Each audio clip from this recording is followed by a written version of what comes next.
진보 정권이 집권하면 부동산은 폭등한다. 과연 이번에도 그럴까? 어제 이재명 대통령 취임 30일 기자회견 중에 좀 놀라운 이야기들이 많이 나왔죠. 그래서 이렇게 카메라를 켜고 부랴부랴 촬영하게 되었습니다. 어제 이재명 대통령의 말씀을 잠시 그대로 전달드려 보겠습니다. 이번에 대출 규제는 맛보기 정도에 불과하다. 부동산 관련된 정책이 굉장히 많다. 예를 들어 수요 억제책, 공급 확대책이 있는데 공급 대책도 꼭 신도시의 신규 택지만이 아니고 기존 택지를 활용하거나 기존 부지를 활용하는 방법도 얼마든지 있다. 이런 말씀을 하셨고요. 불과 몇 개월 전 이재명 대통령은 부동산 시장이 누른다고 눌러지냐? 돈이 많은 세상이다. 한강이 보이면 몇백억이라도 주고 살려는 사람이 있다. 그걸 어떻게 말리냐? 그것을 말리려고 했던 게 잘못인 것 같다. 그래서 지난 문재인 정부의 부동산 정책 실패에 대해서 이렇게 평가를 하면서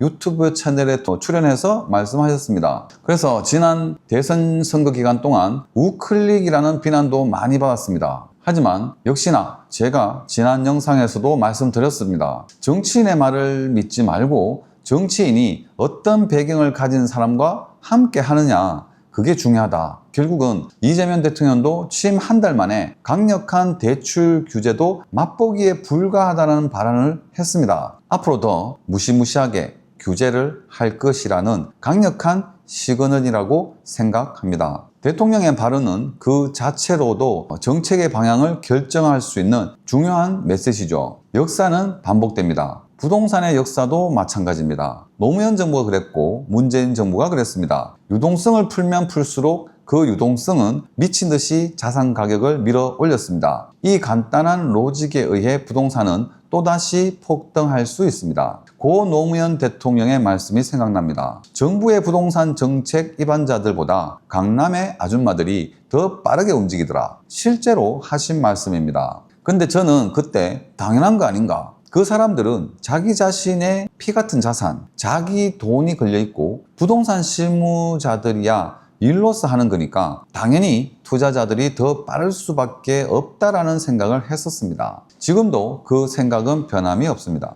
물론 서울 부동산이 좋을 때도 있고 지방 부동산이 좋을 때도 있고 분양권 시장이 좋을 때도 있고 재개발, 재건축이 활기찰 때가 있고 신축, 구축, 수익형 부동산, 상가, 토지, 부동산이라는 어떤 카테고리에서도 다양한 장르가 있죠. 또 금리가 오를 때도 있고 내릴 때도 있습니다. 결국 이 세상에 영원한 건 없다. 자산시장도 마찬가지라고 생각합니다. 부동산의 다양한 장르들이 긴 시간의 호흡으로 서로 영향을 주면서 오름과 내림, 흥망성쇠를 번갈아 한다고 생각합니다. 제가 지방인 대구에서 활동을 해서 드리는 말씀이 아니라 서울과 다른 지방, 특히 대구의 부동산 가격은 갭이 너무 커서 비정상적인 시장 상황이라고도 볼 수 있습니다. 결론은 이재명 대통령 결국은 어느 진보 정권과 비슷하게 부동산 정책이 갈 가능성이 높다. 규제의 역설로 규제를 하면 할수록 풍선 효과나 똘똘한 한채 현상은 더 심해질 거다. 갈 곳 없는 유동성은 현재 저평가되어 있는 지방으로 갈 가능성이 높아 보인다. 또 주식으로 유동성을 보내려고 하는 말씀도 많이 하시는 것 같은데 부동산 불패, 주식시장은 못 믿을 것이라는 인식이 수십 년간 박혀온 우리 국민들에게 얼마나 통할지는 미지수입니다. 이것까지만 대출해 주겠다. 규제해서 집 못 사게 해서 집값 잡히고 서민들도 집을 싸게 구입할 수 있고 하면 좋겠죠. 당연히 좋습니다. 하지만 무조건 못 사게 하면 안 된다. 경제가 죽습니다. 그래서 어려운 겁니다. 경제를 살리면서 집값이 잡혀야 되니 어렵죠. 규제해서 못 사게 할 수 있습니다. 일시적으로 집값 잡을 수 있습니다. 하지만 규제를 하면 집을 안 사죠. 안 사면 민간 기업에서 수지가 안 나오니 집을 안 짓습니다. 민영 공급이 안 되죠. 사기업에서 사업성이 안 나오니 안 짓습니다. 그러면 정부 주도하에 공공주택 공급이 돼야 하는데 될 수 있을까요? 국민, 시민들이 필요하는 지역에 공급이 됩니까? 그러니 계속 신도시, 3기 신도시, 4기 신도시 안 되니까 1기 신도시 용적률을 풀어서 짓게 하겠다. 이런 대책들이 나오는 거죠. 신도시 만드니 교통 문제가 있고 그 대책으로 TX A, B, C에다가 F까지 만들겠다고 하는 겁니다. 그 교통 문제 해결하는데도 수십조의 천문학적인 자금이 들어가고 그럼에도 불구하고 출퇴근 지옥철은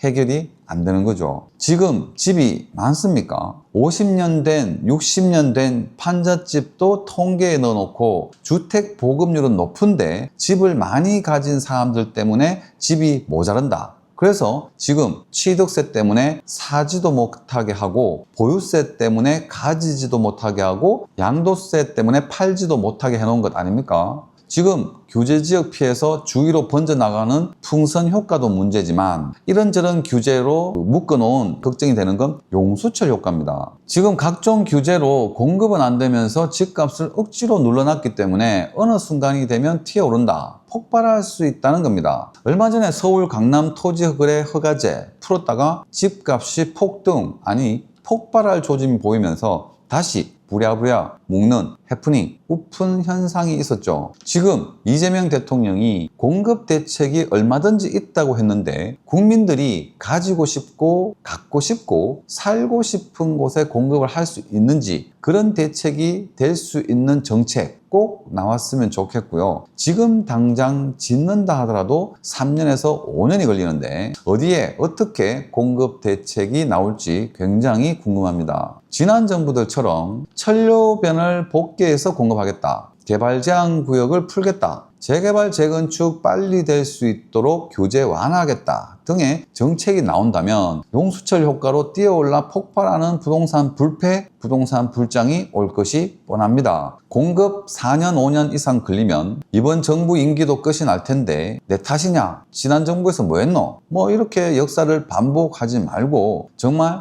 호언장담 큰 소리 친 만큼 실효성 있는 대책 기대해 보겠습니다. 제발 그냥 단순히 못 사게 해서 집값 잡겠다는 대책 그만하시기 바라고 계속해서 이 부동산과 정부의 부동산 대책이 나올 때마다 좋은 정보를 드려보도록 하겠습니다. 행복한 하루 되십시오.